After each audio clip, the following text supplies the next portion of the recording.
Despite public anger over our history being wiped out, lawmakers from both parties continue to dismantle our nation's culture to appease the woke crowd, allowing it to continue unchecked as America teetering on the edge of a cliff overlooking hell. I'm Carole Haynes with the Haynes Report. Changing the culture is a critical step for changing a nation's government and laws. John Francis, a Cisco businessman, states it well. Keep in mind that politics is downstream from culture. If we allow them to change the culture, you must know that politics and law will follow.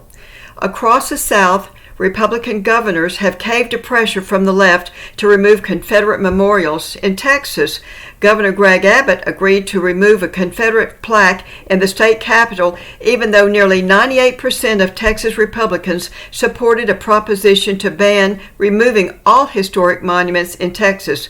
The fight continues over Confederate statues on the Capitol's grounds. At the federal level, both Democrats and Republicans were complicit in a clause in the National Defense Reauthorization Act to remove Confederate names, symbols, monuments, and other honors from Defense Department property. That included bases, buildings, streets, ships, aircraft, weapons, and equipment. But cancel culture does not end with Confederate symbols. The Marxists have gone after memorials to other historical figures, including George Washington. Marxists have been quietly working for decades to impose communism worldwide, with the prime target being the United States. Many Americans don't recognize that a communist revolution is already underway in America because they believe that can happen only in foreign nations. Key to the Marxist goal to impose communism worldwide is changing the culture of a nation by wiping out all evidence and all memory of the past. Once the culture is destroyed, the left can impose its own tyrannical communism and socialism, which has been responsible for the murder of tens of millions of people, with millions more impoverished. All nations, except for the United States, grant rights to citizens, rights that governments can also take away. We're the only nation that believes individual rights come from God. Our founders designed our nation's framework, the United States Constitution, to protect those God-given, inalienable individual rights. Marxists must first cancel or erase Western culture and Christianity. It was Western culture that was the foundation of logic, reasoning, fairness, and open-mindedness for our Constitution. The underlying pillars for Western culture are its Christian religious traditions, especially the Ten Commandments. Western culture cannot be erased until Christianity with its Judeo-Christian traditions is canceled. This was the real reason behind the shutdown of churches and synagogues, even though leftist governors and mayors claim it was to keep people safe from the Chinese coronavirus. So then why weren't mosques and Buddhist temples shut down? Because those religions are not the pillars of Western culture. Judaism and Christianity are the pillars, so they must be the primary targets. Christianity will be replaced by secularism, which posits that the state or man is God. Destroying our culture also includes the destruction of our economic system and getting control of very young children to permanently warp their minds. Marxists gained control of our public schools more than a century ago and used them to indoctrinate students with activism for cultural and political change.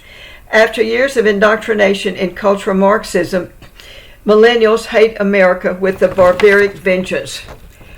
Marxists have been highly successful with their political correctness and social justice agenda, with little to no pushback from conservatives. Because many people cower from personal conflict, Marxists are able to use public shaming, degradation, violence, and humiliation very effectively against all ages. People are threatened if they don't denounce their whiteness or bow down to a Black Lives Matter protester. They're encouraged to rat on their neighbors and people in the public arena.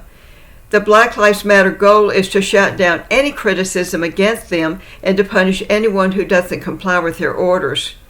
Marxists are erasing our history by destroying all of our statues, renaming buildings, streets, and even towns, and burning books. Our historical monuments will be replaced by those of their choice. Beautiful buildings are being replaced by ugly communist-style structures.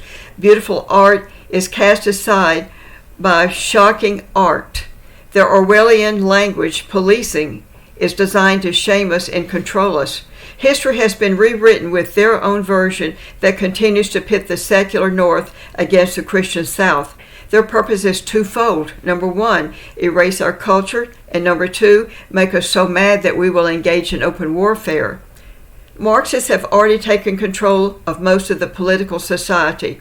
Thousands of agencies, law courts, and prisons, and also the local and state administrative departments.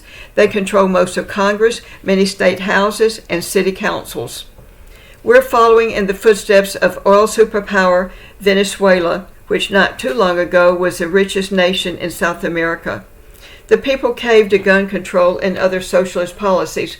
Today they're sitting on top of the world's largest proven oil reserves of 300 billion barrels with only a single drilling rig working its massive fields. From super wealthy to super poor, Venezuelans now are eating out of garbage cans and waiting in line for toilet tissue. Dissenters are openly murdered. Will this be our future?